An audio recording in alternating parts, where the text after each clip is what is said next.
Welcome to the Haunted Brew. Grab your favorite blend of coffee or tea and pull up a comfy chair for some unexplainable and unsettling stories. Ones that may leave you intrigued or sleeping with the light on tonight.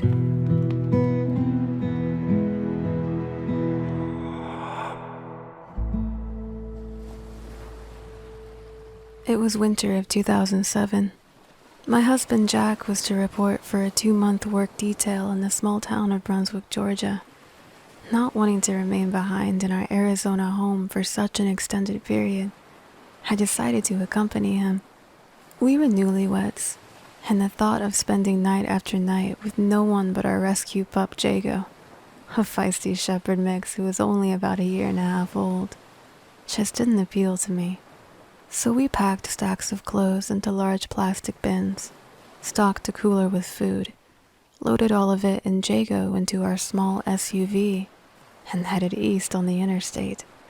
The home we rented was on St. Simon's Island, one of the famed Golden Isles off the coast of Georgia, and just across the McKay River from Brunswick. We figured access to a beach and shops in the village would help pass the days while Jack was in the office. Our rental was less than a mile from it all, an easy walk Jago would appreciate. It was dark by the time we rolled into town on day 3, after an agonizing construction delay outside of Baton Rouge ate up any gains we made on the road. The rental office was closed, and we had to retrieve our key from a lockbox inside the lobby. When we finally pushed through the door, dragging and sore from 2.5 days in the car, we barely had energy to unload and eat a decent meal before heading to bed. As I drifted off, relief fell on me like a warm blanket. Our little family would be together. I had dodged that anxiety-inducing prospect of being alone back home. I didn't know then that for the entire 2-month stay, I would never feel like I was alone. The first morning of our stay, I said goodbye to Jack as he made his way to his rental car, backed away and promptly into an oak tree at the end of the drive. But that's a story for another time. I remember noting, as we checked out the damage together, how unusually dark it seemed. Yeah, it was 7 a.m. in the absolute dead of winter, but this was different. Even after I returned to the house, made a pot of coffee and dressed, the darkness didn't seem to let up. No, not dark. It was more like shrouded. Not as though the sun weren't present, but as though something was concealing it. Coffee gone, I laced up my sneakers and leashed Jago for a walk on the beach, in spite of the weather. That's when it became apparent to me. In the Southwest, we get well over 300 sunny days per year, whether we like it or not. For the record, I like it. So this was unusual for me. Georgia is humid and gets more rainfall. On top of that, this was coastal Georgia. It was difficult to tell where the marine haze ended and the rain clouds began. Even if you can get past all of that, there are the live oaks. Indeed, they are beautiful and stately, standing guard along the roads, Spanish moss dripping from arms that reach across the sky toward one another, until their dense foliage blots out what little sunlight remains. It would take some getting used to. Jago and I reached the path near the Piran village and descended the wooden steps to the beach. A foghorn sounded somewhere in the water, but the fog was so thick I couldn't even see the source. In fact, I couldn't even see the ocean. The waves, the salt air, the blanket of atmosphere overwhelmed my senses. Up ahead, a dark shapeless mass moved toward me, eventually taking shape as an older couple out for a morning stroll just a few feet from me. Beside me, figures would materialize as fellow beach walkers moved deftly over the sand. I often heard the crunching of their footsteps before I saw them. I didn't like this feeling of moving among the unseen. It made me feel vulnerable, defenseless. We exited the beach at the next opportunity and headed back to the house. where visibility was more kind. As I approached the driveway, Jago yanked hard on his leash, lunging toward the side gate of the property, barking relentlessly. I noticed the gate was slightly ajar. With some hesitation, I pushed it open slowly to find a young man and middle-aged woman with pool tools, brushing the cracked surface beneath the green water. They introduced themselves as the mother and son duo responsible for the pool's upkeep.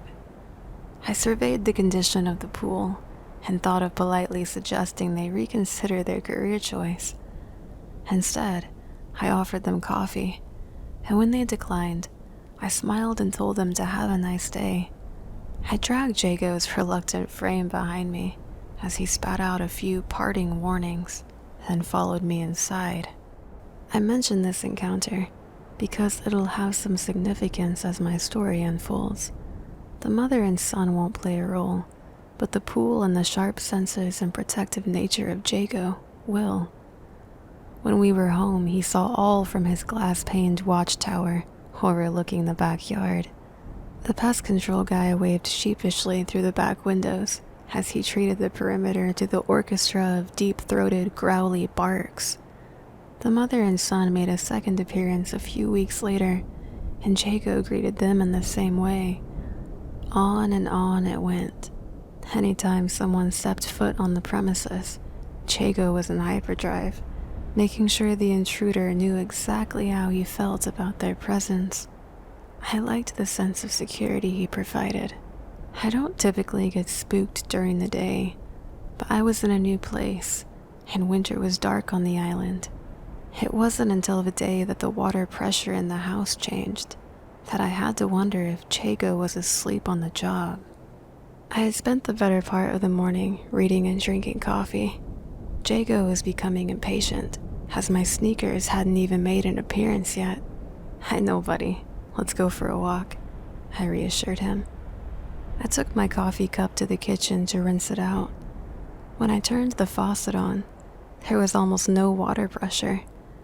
I checked all of the other faucets in the house to make sure none had been left on where there was no leak. Finding nothing, I moved my search to the backyard. There, in the pool, was the garden hose.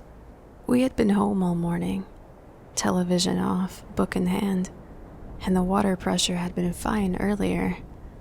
If someone had entered the yard to place the hose in the pool, surely Jago would have alerted me, but he hadn't. I quickly cranked the valve shut and coiled the hose by the pool. Explainable. Someone simply got by us. Nothing to be concerned about. Except it would happen that way at least a dozen more times in the coming weeks. Every time it did, I would remove the hose and coil it back up. Sure, the pool level was low. The entire pool was in poor shape. But no one ever came to the door to say, "Hey, that hose needs to stay in the pool for a few hours." Just randomly, I would lose water pressure, then find the hose in the pool, and neither Jago nor I ever saw it happen. Not long after that, Jago and I were spending another quiet morning at home reading. We had already gone for a walk, so no lecture from my furry friend was forthcoming. As I sat on the couch, head bent over my book, I heard the distinct melody of a Windows computer system shutting down. Those four telltale notes. If you know them, you know them. It was loud, but muffled, as though it could have been coming from the attic or a locked bedroom. Jack and I hadn't brought a laptop with us, and there certainly wasn't a computer provided in the rental. Why would I be hearing computer activity when there was no computer to speak of in the house? I looked through every closet and room, including the 2 guest bedrooms we never used. Nothing. My skin started to tingle. I once again had that feeling, as I did on the beach that first morning, that I was being watched by something I couldn't see. It made even the daytime seem foreboding, despite the reemergence of a sun I had been so craving, filtered as it was by mist and oak. But my uneasiness would take a nauseating turn when I took a closer look at one of those 2 guest bedrooms on the other side of the house. We had been in Georgia about a month at this point. The sun was making a welcome appearance more often, lifting my mood a bit. Still, I couldn't shake the feeling of isolation I had. Jack spent the majority of the day at work. He left before sunrise and came home after sunset. After Jago and I took our walks, explored the beaches, and stopped at my favorite coffee shop, there wasn't much else to do. So many people I ran into were either retirees or people passing through for a brief visit. No opportunity to form friendships with anyone, even if my introverted nature would allow it. And that's when I offered to fly my sister out for a long weekend. I was ecstatic to learn she was able to make the trip and immediately booked her ticket. Just before she arrived, I spruced up the guest bedroom I had chosen for her to stay in. Unlike the other bedroom, which was more suited to children, this one had an airy, beachy feel, with white everything, and windows that overlooked the yard in the front of the house. I had stripped the bed to freshen up the sheets that had been sitting unused since our arrival. I noticed the bare mattress looked new and was a popular brand. Nothing unusual there. I simply made a mental note and moved on to cleaning the rest of the room. That's when I noticed a few spots on the white linen lampshade on the nightstand next to the bed. Tiny droplets that had dried dark red. I switched the lamp on to get a better look and saw another small spot on the inside of the lampshade, silhouetted by the bulb. I swiped inside the shade with my cleaning rag and saw that whatever this was had more matter to it. I started to get a roiling in my stomach as I traced a path along the drapes behind the lamp. More dark droplets near the hem. I continued to trace along the light beige carpet until my eyes landed on a spot in the middle of the room, rust-colored and approximately 6 inches in diameter. It was almost completely concealed by the queen-sized bed. I dropped to all fours to get a closer look. Someone had attempted, very poorly, to clean a stain. My suspicions were growing rapidly, but it wasn't until I pulled a fresh set of sheets from the linen closet just outside the room and found warranty information for a brand new mattress of the same label as the naked bed that I knew. Something violent happened in this room, and it happened recently. I'm not proud of the fact I never told my sister or my mother-in-law who would visit a little later. I didn't have facts, only observations. For all I knew, there was a dog attack or some other kind of accident. That's probably all it was, right? Because the thought of sleeping, my guard down and totally vulnerable, in a house where someone had previously been brutally attacked, was too much. Though it might explain how we were able to rent a 3-bedroom house with a yard less than a mile from the ocean, on government per diem. My sister's visit passed without incident, same with my mother-in-law's. I didn't speak of the things going on, but they stayed with me, gnawing at my peace of mind and driving me to tick off the days until we returned home. When that day came, I had my biggest scare yet. It's the subtle things that breed paranoia. A madman screaming through your yard is frightening, but you can see it, judge the threat level, address it, fight it. The subtle things, though, an object out of place, a closet door left open just a crack, the suggestion of movement in another room. These are what drive a sane person to the brink. It was the morning on the last day of our stay. Another drizzly, gloomy day. I couldn't wait to be back in the desert. My plan was to have everything packed and the house tidied just before Jack got home. The less we had to do the following morning to prepare for departure, the better. No need to hang around any longer than necessary. Let me pause here to describe the master bedroom, where I would be doing the majority of the work. It was clearly an addition, a room immediately adjacent to the garage, probably breaking every building code that city had. The floors in this room were unique to the rest of the house, laminate planks to resemble hardwood, and the slightly springy kind that have a hollow sound when you walk across them. Impossible to sneak up on anyone across these floors. Don't worry, that's not what happened. There was a king bed positioned across one corner of the room, leaving a triangular space behind it. This is where I hid the trash can from Jago, as he liked to examine anything we disposed of there. I also moved the nightstand snugly against the bed to further protect the trash can, then ran the cord of the massive block of an alarm clock Jack used behind the nightstand, where I plugged it in. Makes sense? The point is, there was no way for Jago to access the trash can or the cord to the alarm clock, but something did. So there I was in the bedroom. No television or radio was on. The coffee pot had long ago gurgled the last remnants of water. Even Jago lay peacefully on the floor, despite the weather cheating him out of a walk. The only sound was a soft patter of raindrops on the roof and windows. The bedroom floor was covered with shirts, pants, sweaters, jackets. Everything we had brought with us now lay in haphazard piles across the room, as I determinedly worked to remove every scrap of evidence of our 2 months in that house. As I turned from the closet to grab a pile of shirts on the floor by the bed, I stutter-stepped and froze. Given the condition of the room, I'm surprised I even noticed, but it was so out of place, how could I not? Perfectly upright, under the bed, its cord stretched as far as it could go, sat the alarm clock. This thing was chunky, heavy, a relic from the 90s. You couldn't even set it gently on the floor without hearing a thud. Yet, here it was, on those hollow, echoey floors, not as though it had been knocked over, but placed. The cord was still plugged into the wall, inside the protected space behind the bed. The trash can was undisturbed.